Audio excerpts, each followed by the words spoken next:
это время, находясь во дворце, у меня всегда возникала такая идея, почему бы не создать такой уютный уголочек у себя во дворе. Все эти архитектурные элементы, камень, дерево, настолько они грели душу, это наша история, да? Началось все с проекта, который я практически спроектировала, естественно, консультировалась с мужем, он у меня строитель. И началось все, естественно, с сбора материала, потому что это был камень, это было дерево, все натуральное, все природное, да, вот именно оно и включает все вот эти вот элементы архитектурные, именно восточные, да, и я хотела придерживаться именно этого принципа.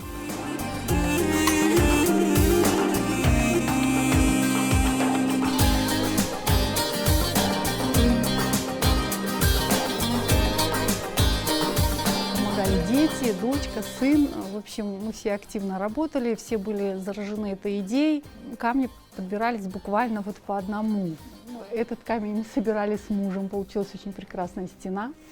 Вот, а потом мы купили, какое-то количество нужно было докупить, не какое-то, а приличное. Все вот эти элементы декора, все вырезалось вручную. Элементы вот эти все архитектурные, естественно, это образцы с ханского дворца, которые вот в наше современное время. Я подошла к плотнику и попросила маленький эскиз. Он мне пошел навстречу, я просто взяла его, перекопировала, и муж вырезал затем вот эти вот все элементы.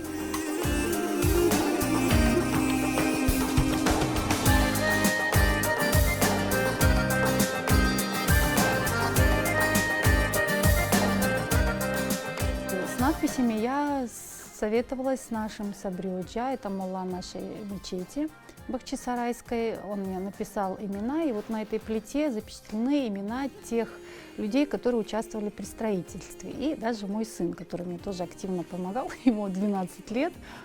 Вот, дата по хиджре. Я думаю, это тоже какой-то маленький такой исторический фрагмент, который должен присутствовать в сооружении, потому что, возможно, лет через сколько-то, 50-100, это уже тоже будет архитектурным памятником, возможно.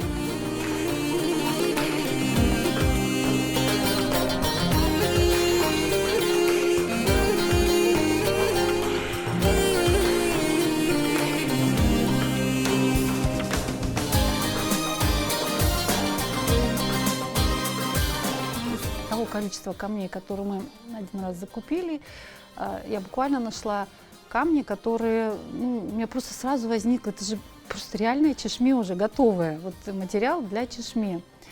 И мне стали говорить, как, что? Я говорю, нет, это будет здорово, ребят, поверьте, давайте попробуем. И, в общем, установили мы эти камни, они прям как будто действительно были уже заточены. Вот. А надписи я уже нанесла орнамент позже.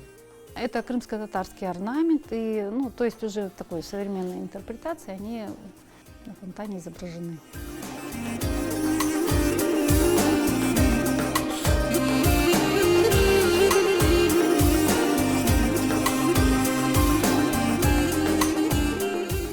В наше тяжелое время очень важно заняться чем-то, что отвлекает. А творчество, оно реально отвлекает и исцеляет душу. Все-таки каждый, кто построит хотя бы маленькое какое-то сооружение в восточном стиле, это вот не даст умереть нашей архитектуре, которая не даст порваться той тонкой нити, да, которая соединяет прошлое и будущее. Это очень важно.